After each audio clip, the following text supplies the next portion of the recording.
The following public service program is brought to you by the Metropolitan Library System.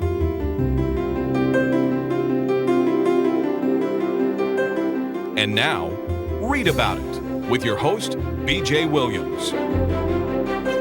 We have a great show for you today, including a talk with Rod Lott about the website that he has on books. But first, I'm going to be telling Doug about a book that I've just read. Okay, good morning. Good morning.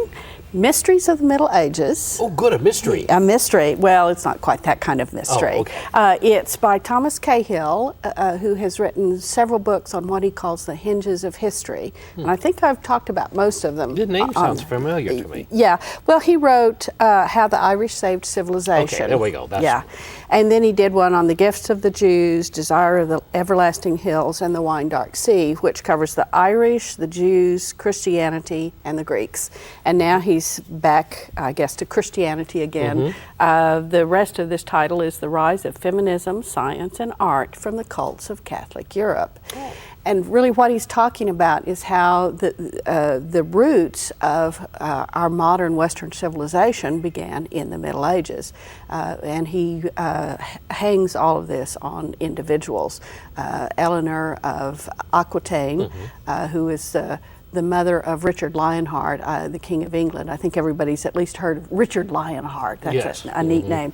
Well, his mama was something else. She was a holy terror, and that was the opinion of her husband. She was a great heiress. She was heiress to about half of what is modern France, and married the up-and-coming young King of England, and ended up fighting him and was imprisoned by him for a number of years, was regent in England while Richard Lionheart was out Lionhearting around Europe, so to speak. But she was the one who brought the courts of love, courtly love, chivalry, the troubadours and songs and that sort of thing. She made that very, very popular. She had indulged in that in southern France, and she brought it with her all the way to northern Europe, made it popular all over the place.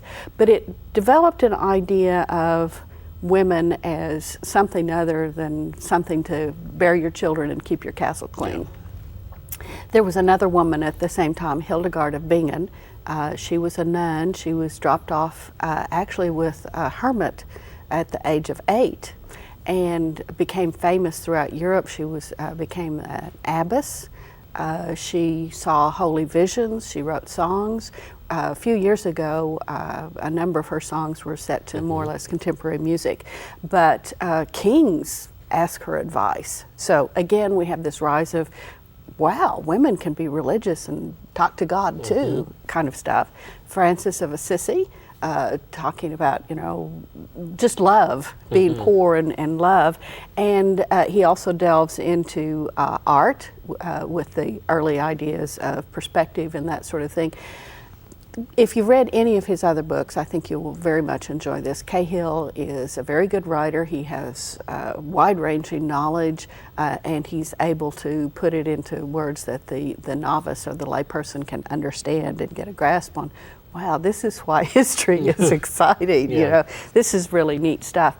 As I said, easy to read. This one is lavishly illustrated because he talks a lot about images and icons and the change in art and why it changes. The early Byzantine art pictures, icons of the Savior and the Madonna are very solemn, very serious, really quite melancholy. The Europeans take a look at it and they conceive of Mary, the Mother of God, as a woman who loves a joke. She finds pleasure and enjoyment in lots of things, and all of a sudden there's this dramatic change in art where you do see a mother and a child, not God and the mother of God kind of thing. And so he talks about that a lot, and it's very well illustrated in the book. I would recommend it. We've got it in the library. You may have to put, get on the waiting list, but it's definitely worth the wait. Mysteries of the Middle Ages, The Rise of Feminism, Science, and Art from the Cults of Catholic Europe. It's by Thomas Cahill. You can find it at the library. Hi, I'm Donna Morris, Executive Director of the Metropolitan Library System. 2007 will mark Oklahoma's centennial year.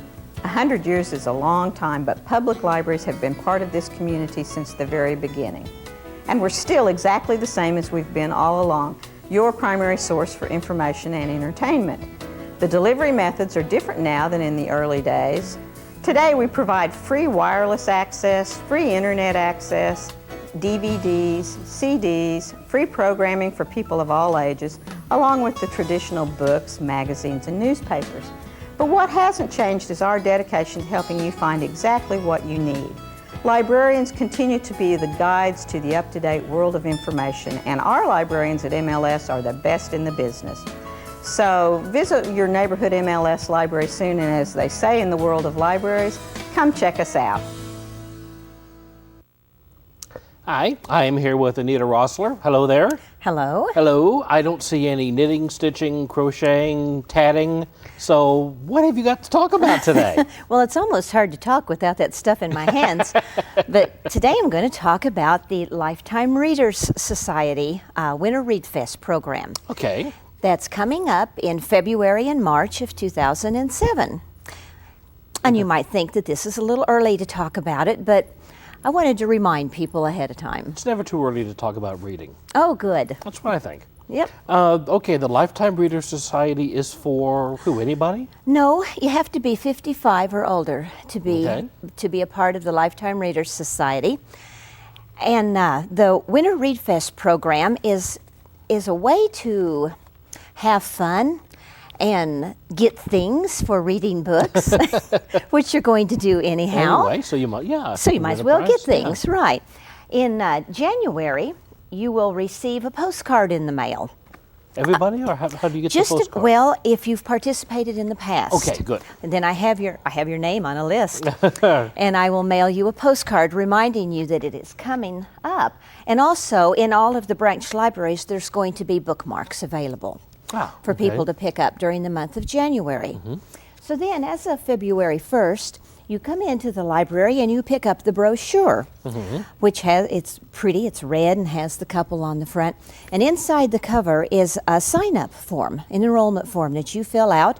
When you give it to one of the library staff, they in turn will give you one of the bags. And I think we have a picture of it all folded up, but here it is when you open it up. So it's a nice big bag. There's a lot of room in Yeah, there. that will carry your books in it, and it's got a pocket for your keys, or whatever. Anyhow, it's a nice bag, and it's just kind of fun to get it. And of course, it's free, so all you have to do to get one is sign up. And then you will read 4 books or listen to 4 books on tape. We don't count reading newspapers or magazine. We prefer that you do the books. And there will be cards attached to your enrollment form, but you can also pick them up loose at the libraries. And you put your name on it and check the little box that says, I have read 4 books. Please enter me in the drawing. And they'll put this card in a drawing box, and you can enter as many times as you like, but you have to read 4 books each time. Oh, okay. And then at the end of the program, there will be drawings at the end of March for some prizes, some gifts, some gift cards to various places, hometown buffet. We've got some gift certificates for meals there. We've got some really lovely coffee table books, some of them about Oklahoma and various things. It's fun. Yeah, I'm kind of peeking down at the cards as you hold them there. They're very simple. I mean, it's not a complicated thing that we have to spend 30 minutes filling out the form. So it's real easy to join the group. It is. We've tried to make it as easy as possible. You know, who wants to work? Who wants to work When you're to have 55, fun? you shouldn't have to work on, certainly not on reading anymore. That's right. But now, there's no requirement to read any particular thing other than books, right? Right. It's not like a book club where you have to read No. the same book that everybody else is reading. That's right. And we're not even going to ask you this year what you've read. In the past, terrific. Yeah, in the past, we asked you to list the books you've read, but I decided I don't really care what you read. Well, that's good. And that's a lot of work. Right. So it's open for people who like mysteries, westerns, romances, nonfiction, anything they want to read. Anything they want to read. Terrific. Okay.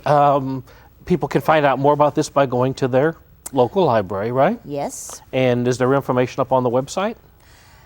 There's going to be. I don't know if it's up yet. Okay, but there's going this is to a be. little early for our February program. And it's going to be in the January Library Magazine also. Okay, very good. Anita, thank you very much for coming in. Next time, show us how to knit something, okay? All right. All right, all right. Coming up next, we have our two cookbook ladies, Ruby Soutier and Julie Ballou, and I'm assuming they've got another cookbook with them this time, or maybe even two. They'll be up next.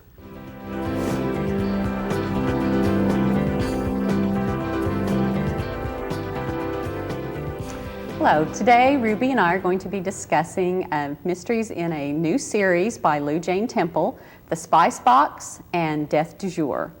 This is an interesting mystery series because it is not tied together in the way that most mystery series are. There's not a continuing character from book to book. The series is historical. The characters are working class young women who are cooks in a wealthy family's household. And what ties the characters together is that they are all the owners of a spice box. Now, I read the second mystery in the series, the one Death du Jour, and it is set in Paris in 1790, a year after the fall of Bastille. And the main character of this particular book is named Fanny, and she works as an assistant cook with a chef in a household in Paris. And her father brings her the spice box as a gift and says that he got it from a gentleman at the street market that had just gotten it off a ship that had come from Turkey. And she admired the carvings and the appearance of the spice box and thought it was very special. Now, the murder in this first mystery has to do when the chef at an adjoining in the neighborhood is killed under suspicious circumstances. And Fanny feels like the police aren't quite doing enough, so she starts questioning all the neighbors and all the neighbor staff, trying to figure out what is going on. And of course, as she does this, it gets more and more mysterious. Now, I am not as big a fan of historical mysteries as you are, Julie, and you read both of these, didn't you? Yes, I read both Death du Jour and the first book that was published, The Spice Box, but it actually takes place at a later time period because it takes place during the time period of the Civil War. The main character in that book is a young lady named Bridget, who is an Irish immigrant who grew up in an orphanage in New York City, lived part of her life as a pickpocket, and has gone to work as a cook in a wealthy Jewish family's home. She spends her free time looking for her sister who has disappeared on the street somewhere. And the son of the wealthy family's body is found in the kitchen, and so she gets involved in trying to solve that mystery.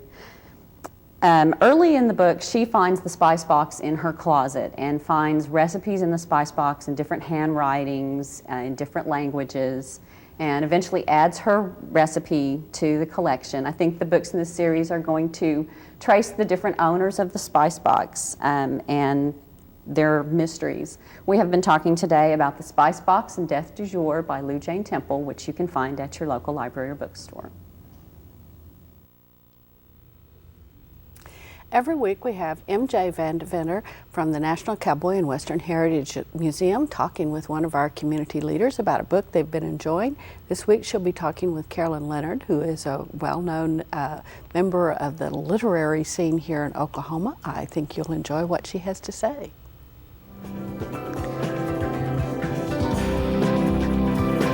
Hi, Carolyn. Hi, MJ. Nice to have you here today. Thank you. And you're talking about Dreams to Dust, which is a true Oklahoma story, although it's been fictionalized.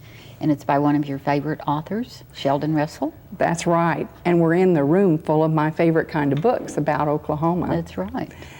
Sheldon grew up in Oklahoma. He was born in Oklahoma out near the Gloss Mountains. Some people call them the Glass Mountains, along the Cimarron River, which can be kind of lonely out there, but it gave him a chance to dream and think about the history of Oklahoma.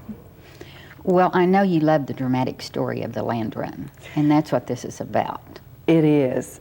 In the history of this country, the land rushes into Oklahoma are the most exciting thing. And Sheldon is able to tell this story, is staying faithful to the facts, but he fictionalizes it with strong characters and just brings the history to life, so you don't know that you're really learning something while you're reading it. One of those characters is Creed McReynolds, who's a half-breed child, and then Abaddon Darman, who's a rather ruthless newspaper editor. How do they interact in the story? Well, Creed is actually the first two books of this series, and I'm hoping that OU Press will publish these three as a series. The first one is called The Savage Trail, and it's set in eastern Oklahoma around Fort Gibson. The main character in that book is Lieutenant Joseph McReynolds. The second book, Requiem at Dawn, is set about 20 years later around Fort Supply in the western part of the state. Then the third book, which is my favorite, Dreams to Dust, is about the land rush into Guthrie, and the central character in that is Creed McReynolds, who is the son of Joseph McReynolds and this wonderful, strong Indian woman character from his first two books. So we have a trilogy here. Yes, I think so. So it sounds like a really fascinating story. It's really a story about the taming of the frontier. Yes. And from the first line in the book, Creed McReynolds climbs on a train to make the run into Guthrie, as many people did. And from that first line, he keeps it so exciting, you just can't lay the book down. These characters are so strong, and you learn to love them, and you want good things for them, but terrible things happen to them. They're up against impossible odds. It sounds really, really fascinating, and thank you for bringing it to us today. Thank you for asking me. Rod Lott is assistant editor with the Oklahoma Gazette. He has written a tremendous number of articles for newspapers and magazines, but he's also done something very different, and this is an interview that we don't often have on Read About It. It's not about a book, and it's not talking to a writer as such. Rod has created a website called www.bookgasm.com, and it's all about book reviews. And Doug Benton had a wonderful chance to talk with Rod and find out what it's all about. I think you'll enjoy what he had to say.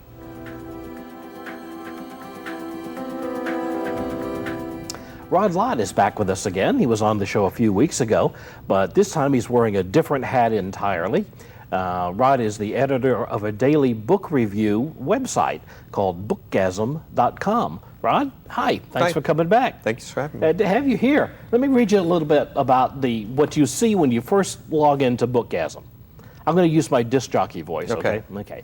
Hey, have you read the new Nora Roberts? Are you a member of Oprah's book club? Do you enjoy stories about the struggles of the disenfranchised in our society? If you answered no to all these questions, we'd like to welcome you to Bookgasm. What is Bookgasm all about? It's basically genre book reviews. There seems to be this bias in society against horror, sci-fi, thrillers, mystery, even comic books. That's kid stuff. Don't read it. Don't touch it. And if you do read it, don't talk about it. Even though it sells millions and millions of copies, and is probably the best-selling stuff in bookstores across the country. Yeah, I can remember when I was in junior high, I had a paperback copy of an Ellery Queen mystery that I took to school, and my art teacher confiscated it because it was nasty stuff, and I shouldn't be reading it. It was really crazy. But now, do you see any kind of a turning of the tide here with this stuff? Because, I mean, academics are getting degrees by writing papers about Westerns now. Is that a good thing or a bad thing? I think it's a good thing. Slowly, I think over time, the tide will shift, but people still, think that it's junk. If it's not literary fiction, if it's not important, if it's not #1 on the New York Times bestseller list, if Oprah didn't give her blessing to it, then it's not worth reading. Yeah. I totally disagree. Well, you list on the website your 5 favorite books. Now, I don't know, you may want to change this. No. But there's actually some quality stuff in there. I mean, what happened? John Irving and Edgar Allan Poe and Neil Gaiman. I mean, Are you soft in some ways? This is No. literary stuff. No, not all of it really. I mean, Neil Gaiman, he kind of the exception. But I mean, he started out in comic books, doing The Sandman. So it's just recently that he's become a best-selling author. But still, he doesn't change his style for, what's hip. Yeah. Okay. Yeah, I remember reading one time, not too long ago, that if you're post-adolescent, you apologize for still liking Poe. Do you think that's true? No, I don't. I still think he's great. Okay. There's a regular column in there, Bullets, Broads, Blackmail, and Bombs. Now, you don't write that one, right? No, Bruce Grossman does. He's out of Massachusetts. It's every Tuesday, Pulp Fiction column. He, the last time I looked, there were reviews of 3 of the Alfred Hitchcock anthologies from the 60s. Now, those things are not available anymore. Why do you review things that you can't go to the bookstore and buy? But you can find them online, and you can find them in used bookstores. You can buy everything on Amazon, basically. Well, I guess that's true, You click the link on our website, and several pop up. Okay, all right. Charo appears. You have several pictures of Charo on there. Well, the deal is... What's the deal with Charo? Is she a reader? No, every month we do this deal just for fun where we look at all the search terms that have brought people into the site. Because it's just interesting, for one thing. And for some reason, at one point, one of our reviewers made an offhand reference of Charo in a review, and the word nude also appeared in the review for some reason. And so we get a ton of people looking every month for nude pictures of Charo. We don't have any, but...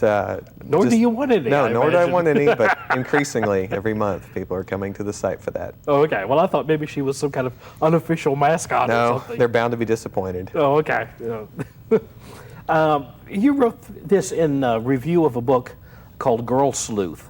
You said, I've never read a Nancy Drew book, or for that matter, the Hardy Boys.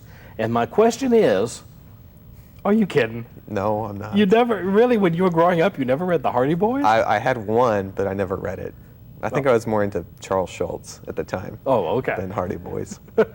Well, I don't know. You're so much younger than I am. Oh, I mean, granted.